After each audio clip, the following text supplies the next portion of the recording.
ఏపీలో మహిళా మంత్రి పీఆర్ఓపై తీవ్ర ఆరోపణలొచ్చాయి. తనను లైంగికంగా వేధించాడంటూ పోలీస్ ఉన్నతాధికారులకు ఫిర్యాదు చేసింది ఓ బాధితురాలు. కారుణ్య నియామకం పేరుతో తన దగ్గర నుంచి 5 లక్షల రూపాయలు తీసుకుని మోసగించాడని ఆరోపించింది. పార్వతీపురం మన్యం జిల్లా మంత్రి గుమ్మడి సంధ్యారాణి వద్ద పీఆర్ఓగా పనిచేస్తున్నాడు సతీష్. అయితే భర్త లేని తనకు అండగా ఉంటానని సతీష్ నమ్మబలికాడని బాధితురాలు ఆరోపించింది. అంతేకాదు తనకు రాజకీయ నాయకులు తెలుసని చెప్పాడని వివరించింది. కారుణ్య నియామకం కింద ఉద్యోగం ఇప్పిస్తానంటూ 2021లో తన నుంచి 5 లక్షల రూపాయలు తీసుకున్నట్టు చెబుతోంది.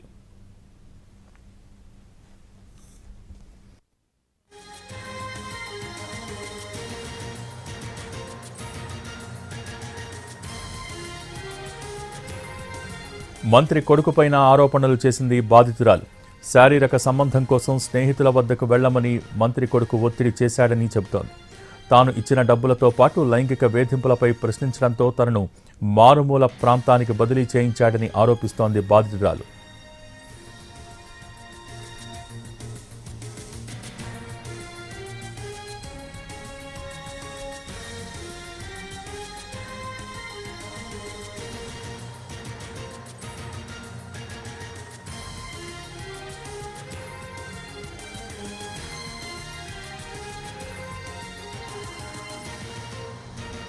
సతీష్ పై పార్వతీపురం మన్యం జిల్లా అదనపు ఎస్పీకి ఫిర్యాదు చేసింది బాధితురాలు.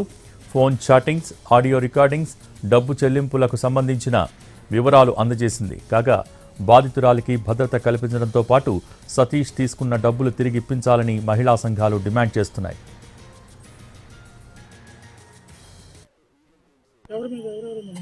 బందాబ్ సతీష్ మీద మెయిన్ ఇచ్చాను సార్. పృథ్వీ చిన్న చిన్న ఒకసారి మేడం గారు అబ్బాయి సార్ మెసేజ్ చేశారు సార్.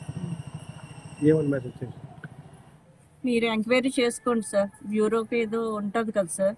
నా ఫోను, వాడి ఫోను, అందరి ఫోన్ నెంబర్స్ ఇస్తాను, నా ఫోన్ కూడా వదిలేస్తాను, చేసుకోమని చెప్పండి సార్. జడ్పీకి నా జాబ్ పరంగా డబ్బులు ఇవ్వాలనేసి